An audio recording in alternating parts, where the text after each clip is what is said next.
Hey everyone. Happy holidays to one and all and a gorgeous Yuletide. If you are thinking about the wonderful things beneath your tree and things that aren't furry and whiskered, let's talk about presents for a minute. Let's talk about wrapping of presents because it's something I've loved to do. You can see I have quite the wrapping paper collection, but not all of it's professional, right? Like old movie posters. My wife is a pilot, so like her old sectional maps, she has to get new ones all the time, or even just butcher paper, anything. Rapping is supposed to be an expression of who you are, and you can be pretty unique about it. Or, like me, you can get a little too involved in it. Like, my ribbon collection's pretty big. I tend to not throw ribbon away, I reuse it. Honestly, I really love plain, simple craft ribbon like this, especially if the wrapping paper I'm using is fancy and colorful. Or if I'm using that butcher paper, that plain brown, well, I'll break out the colored ribbon. And I really do like ribbon with that sort of metal core in it. It holds a shape, and you'll see why. Let's say you're packaging something fragile. Here's another tip. Bubble wrap, everyone knows it, everyone uses it, it's fine. But this stuff, expandable paper pack, it is amazing. I love this. I love it. It's fully flat on a roll. This is a 1,500-foot roll, and it takes up the space of a case of beer. But when you tug on it, it turns into this expanding pack material. It's made out of recycled fiber. It's, of course, recyclable itself. I'll drop a link to that below if you want to use it. And because of paper, I'm always saving paper, right? I never get rid of scraps because you never know. Maybe you're wrapping something small. So as far as wrapping goes, I mean, you've seen on the internet, right? You've seen, okay, you measure your paper, you give yourself a little margin, slice it, and whip, fold, flip. I'm not going to try to pretend this is a useful wrapping video other than the little tips like turn the object over before you wrap it up so it's facing the right way. But the idea of learning how to pinch together and fold the edges, this is something I've been doing since I was little. I adore gift wrapping. And I guess, maybe over the years I kind of make it look easy, especially this is the part where it goes wrong, right? For everyone, this sort of push in with your fingers, pinch to make a crease, fold it up. The thing I will say is you don't need a lot of pressure. This is what I used to always do wrong as a kid. Right here, I want to get those nice crisp edges, right? But as you're folding and tucking and preparing this flap, if you push too hard right there, or if you push too hard with the tape right here, the gift will start sliding away from you. Go gentle on that first side. This, the second side, once you've got the first side secure, this is where you can be nice and crisp, and you can really push in there to get those good edges. Again, I've just been doing this since forever. So you might not look as great as this, but that's okay. Wrapping should be an expression of what you like to do.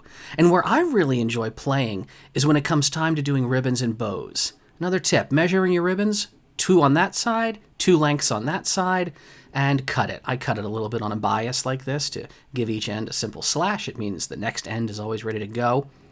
Lay your gift down. Again, lay it top side down in the very middle of the ribbon. Then you give yourself a tug, crisscross over, give it a pull this way, flip it over, and then here's something I do kind of uniquely. I go under this cross member here, do my first overhand knot. We're going to make a double knot before we've even started to think about the bow. So underneath that little piece of ribbon there, single knot, then over that ribbon there, make the other half of your double knot. Bam. And you might say, why? Why do you have to make this so severe and strong and locked up? People aren't being able to get in it. Well, you should always have a knife on you. It's a good thing. Have a pocket knife at all times. But this is where you get to play. And instead of just making a ribbon into a bow, I have a whole bunch of what I call wrapping flair. This is like Murano glass that I picked up in Italy. This little poison bottle, which I love. This was like a gift from a friend that was playing with how to do resin casting. I have this so I can add it to whatever bow I'm about to make. Add these little tags on there because once you get a good pile going under the Christmas tree, you might not know whose is whose. But I really think that's fun. Now, to get a little more advanced, let's say you've got a multi-part gift, a bunch of little discrete pieces, and you put them in nice, but it gets shipped and flipped, and then somebody opens it and it looks like crap. Get yourself a piece of cardboard. You got plenty of Amazon boxes laying around you right after your holiday shopping. Measure that, and we're going to make a backing board. It's going to go underneath that sort of foam or lace or whatever you're using as the bedding for your gift in its gift box. And why am I using the cardboard? Why am I using something with a little bit of stiffness? Well, it's time to break out the needle and thread. I know this might be a little too much artsy-fartsy doing the crafts for some people, but it really doesn't take a lot of time. You don't have to be super precise about this. Again, you're not making an actual couture stitched garment here. You're just doing a few quick whip stitches and a tiny knot on the rear side of whatever little trinkets you're giving someone. And, we're hackers. We give people lock picks, you give people little intricate tools, or maybe you're giving them, like me, gun parts. Like I once did a brand new drop-in AR trigger pack like this for somebody on a black lace kind of display. So yeah, just punch through, a couple of quick floops. It's not difficult. Making knots on the underside, by the way, these knots, again, don't have to withstand the test of time. You're not making a climbing and belaying rig. You're just going to go a few loops through your part, and then on the underside, on the last pass, use the needle to drive right through the loops you've been making and snip it off. So the end result will be all of your parts displayed as if they're in, a shadow box, as if they're fit for display on someone's wall.